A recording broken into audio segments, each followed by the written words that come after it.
Bismillahirrahmanirrahim.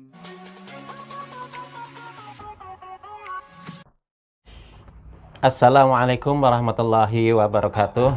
Alhamdulillah rabbil alamin.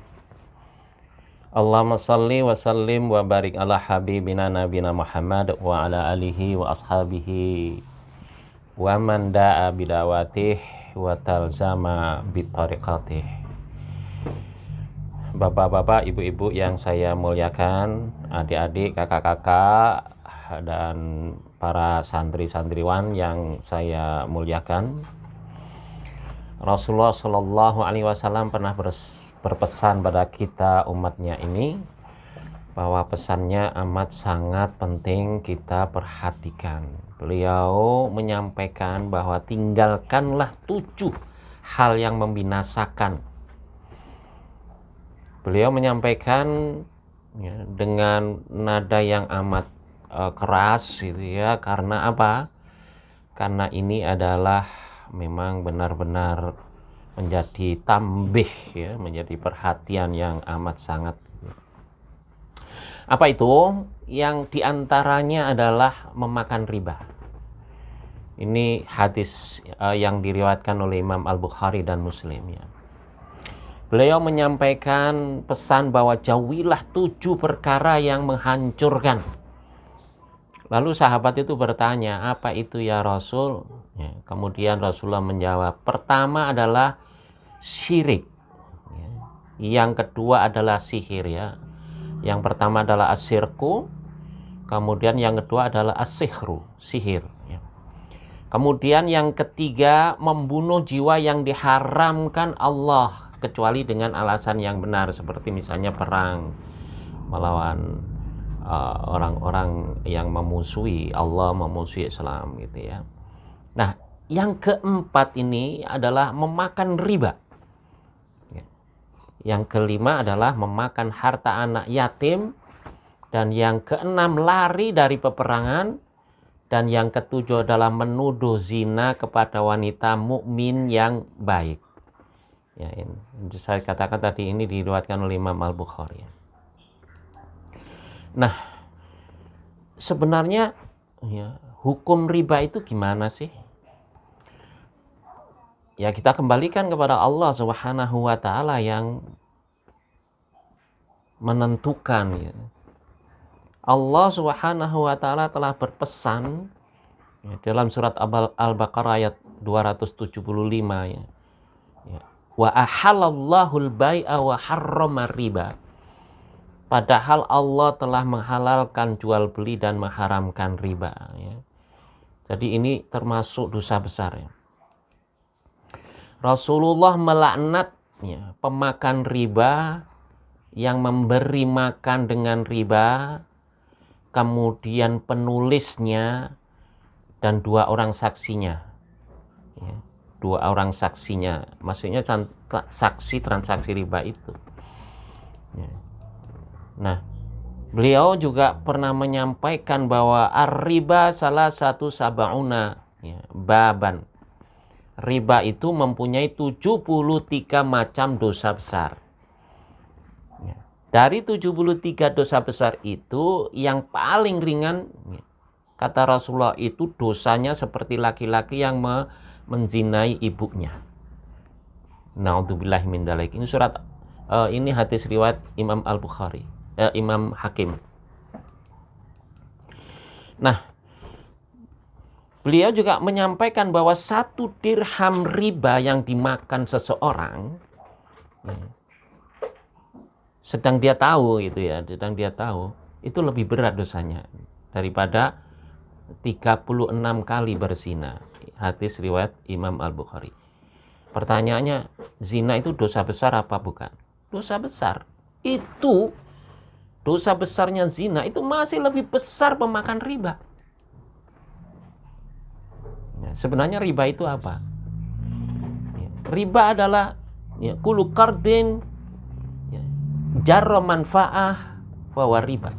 Setiap utang piutang ya, yang mengambil manfaat ya, atau manfaat yang ditarik dari hutang itulah riba. Ya. Sebagaimana diriwayatkan oleh Imam Al-Baihaqi. Bayangkan sekarang begini, jika kita rajin sholat, bila kita rajin puasa, ya, bila kita gemar sedekah, ya, tidak lupa membayar zakat, dan kita juga ya, umroh haji, tetapi hanya gara-gara mengulang-ulang terlibat riba, itu tempatnya di neraka.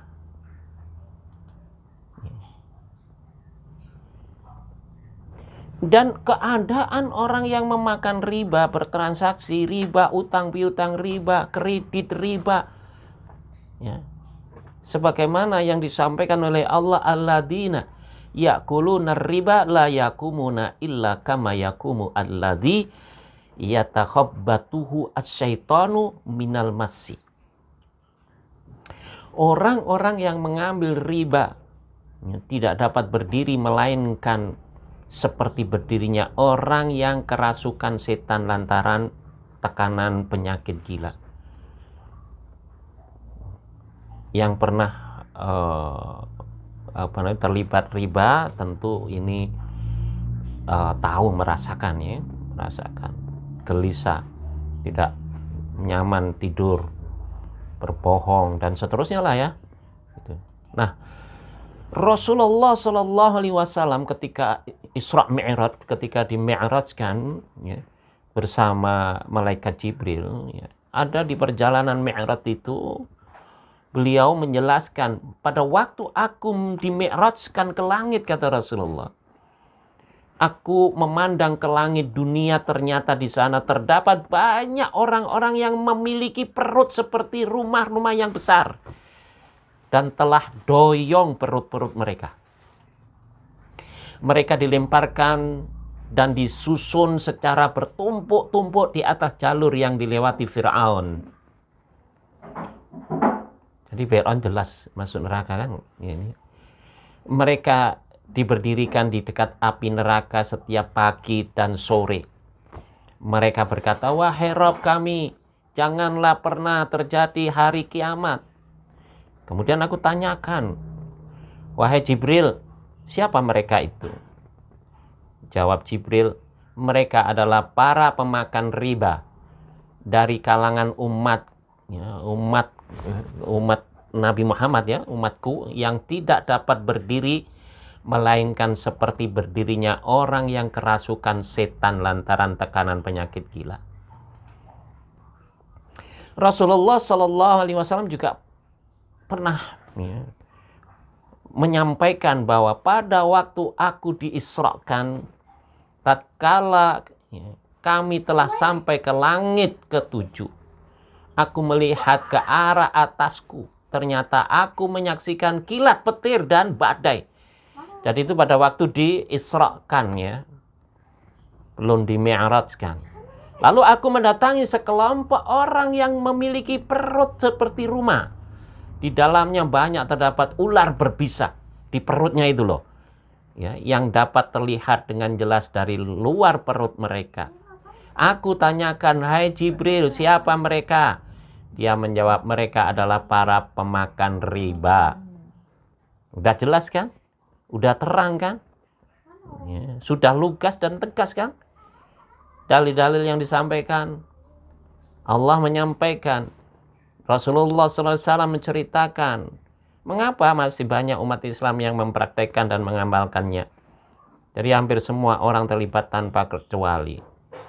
Bahkan sistemnya adalah sistem riba. Bahkan hampir tidak ada aktivitas ekonomi dan bisnis saat sekarang ini yang bebas dari riba.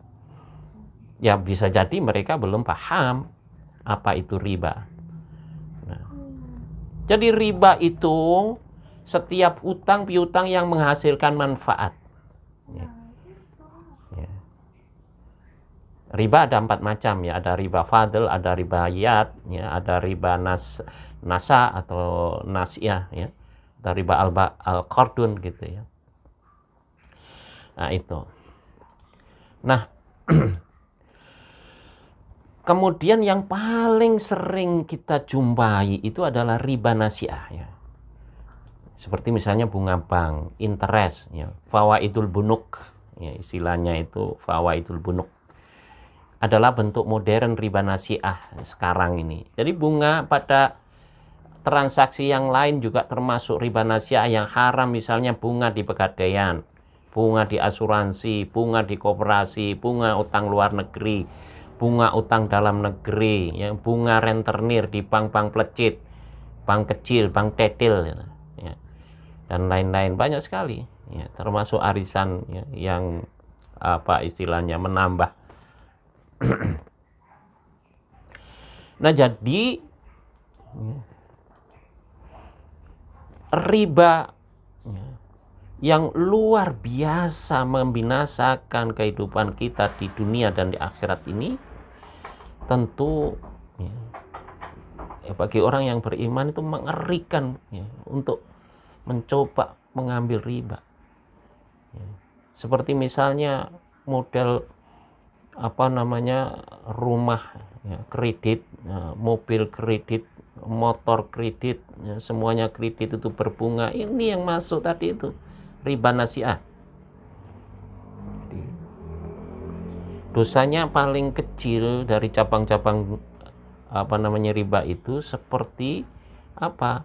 Menzinai ibunya, laki-laki yang menzinai ibunya. Luar biasa.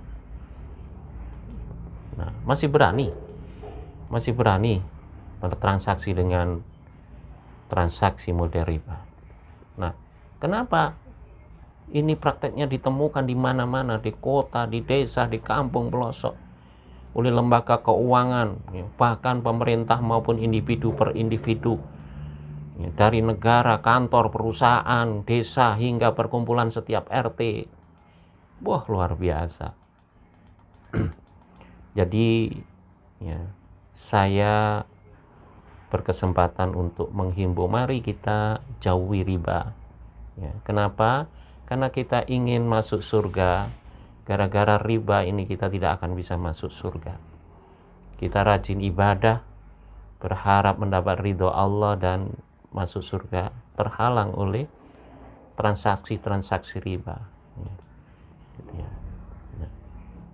Luar biasa. Nah, jika apa riba sudah merata ya, artinya bahwa setiap transaksi itu riba, apakah kemudian fakta itu kemudian kita maklumi atau hukum riba itu menjadi boleh, menjadi halal ya. Tidak boleh, tetap tidak boleh. Contohnya ada satu desa tidak sholat semua, apakah hukum sholat jadi tidak ada? Tetap ada, tetap dosa gitu ya. Bagaimana dengan bunga yang kecil? Bunga yang kecil gimana maksudnya? Bunga yang kecil ya seperti yang dipraktekkan oleh lembaga-lembaga keuangan itu kan, katanya ada'afan mudha'afan, bahwa yang diharamkan, yang riba itu adalah apa? Bunga yang ada'afan mudha'afan, atau yang besar ya itu. Yang kecil ya bukan ada'afan mudha'afan. Nah, orang yang berbicara semacam ini tidak tahu fakta. Faktanya bunga sekecil apapun itu memiliki sistem bunga, bahwa itu bunga berbunga, anak beranak. Jadi bunganya itu kalau dibiarkan akan berbunga. Akan berbunga lagi, itu sistemnya begitu. Itu namanya ada'afan mudha'afan. Dari kecil kemudian terus membesar dan dikalikan terusan seperti itu. Berita gembiranya adalah jika kamu bertobat dari memakan riba, maka harta pokokmu atau utang pokokmu itulah yang menjadi hakmu ya. Kamu tidak boleh mengambil bunganya atau tidak boleh membayar bunganya, pokoknya jadi ambil, itu boleh, sebagaimana dalam surat Al-Baqarah ayat 279 ya gitu ya. Jadi letak masalahnya bukan masalah besar dan kecil ya, tapi apa, semua ya, semua utang piutang yang diambil manfaatnya itu riba gitu ya. Oke, Begitulah ngerinya riba ya. Sebelum kita akhiri, kita akan mencoba melihat fakta ya, fakta orang banker atau karyawan bank yang keluar dari bank riba. Kita lihat ya.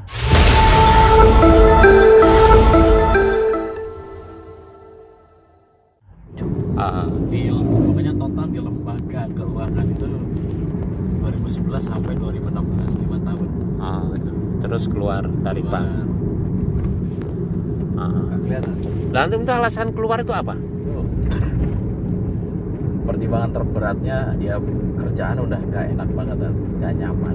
Semua teman-teman di bank tuh merasakan hal yang sama. Dan saya survei juga teman-teman ex-bank. Ya motivasi keluarnya paling besar itu bukan karena ribanya. Jadi hijrah-hijrahin kita tuh sebetulnya salah gitu.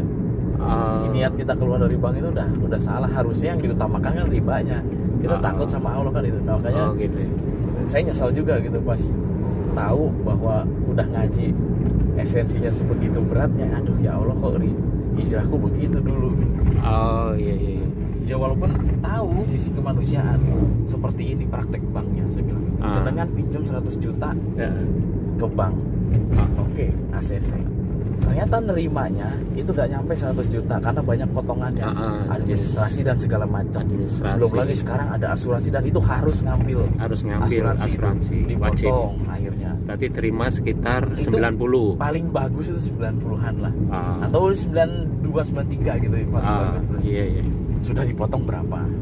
Oke, jalan angsuran. Baru sekitar 6 bulan jenengan punya uang, ingin melunasi. Oke bang, saya punya uang nih. Sudahlah, saya nggak mau nurusin. Saya selesaikan aja daripada saya ngasur-ngasur terus. Ya, ada rezeki. Dihitung, ternyata yang harus dikembalikan adalah 200 juta. Gimana coba ceritanya, Tat? Hitungan mana itu? Secara, apa itu namanya? Ya itulah riba. Bukan, dan ada istilah administrasi bank apa itu? Iya, itu ada penalti ya. Pelunasan dipercepat itu ada penalti dan denda. Melunasi malah didenda. Itu dia makanya anehnya perbankan. Ya karena memang kan dari pinjaman 100 juga itu sudah ditambahin bunganya berapa sekian persen kan gitu. Dalam dihitung dalam waktu mungkin angsuran berapa gitu ya, berapa tahun itu bunganya dikenakan terus itu ya. Betul begitu. Akhirnya kan kembalikannya harus sekian 200 sekian gitu. Iya. Gitu ya. Gimana coba itunya? Dari mana baiknya? Itu unsur kemanusiaan ya. Dari mana baiknya itu? Jelas kan. Terus akhirnya ya nggak bisa ngomong. Cuma karena saya praktisi, saya akan cerita riba itu bagaimana praktek yang sebenarnya. Saya bukain gitu, saya ceritain. Banyak nasabah saya yang tadinya jualannya adem ayem, dapat penghasilan rutin santai, nggak ada masalah. Saya paksa untuk ngambil kredit, dia mau, padahal tidak penting-penting amat gitu. Akhirnya dia mau ngambil. Setelah itu bisnisnya jadi rusak, jualannya jadi hancur, hidupnya berantakan. Dan itu tidak sedikit, saya bilang gitu. Dari ratusan nasabah saya yang sudah saya paksa untuk ambil kredit, rata-rata seperti itu. Kalau ternyata ada nasabah yang baik-baik saja, ya itu walau alam, mungkin bisa jadi istidroj kan gitu. Tapi ya ini pengalaman, ini pengalaman yang saya alami, yang boleh jadi Allah menunjukkan itu kepada saya supaya saya berpikir gitu, bahwa ada apa di balik riba itu kan gitu. Iya. Ini sih pengalaman saya. Riba, ya kan gitu. Ini sih pengalaman saya, Tat. Halo warga Kota Malang. Ngeri lah itunya bener-bener. Tapi ya itu nggak ada. Baik, alhamdulillah Bapak Ibu yang saya muliakan, teman-teman, adik kakak, dan para santriwan yang saya muliakan. Terima kasih, mudah-mudahan bermanfaat. Assalamualaikum warahmatullahi wabarakatuh.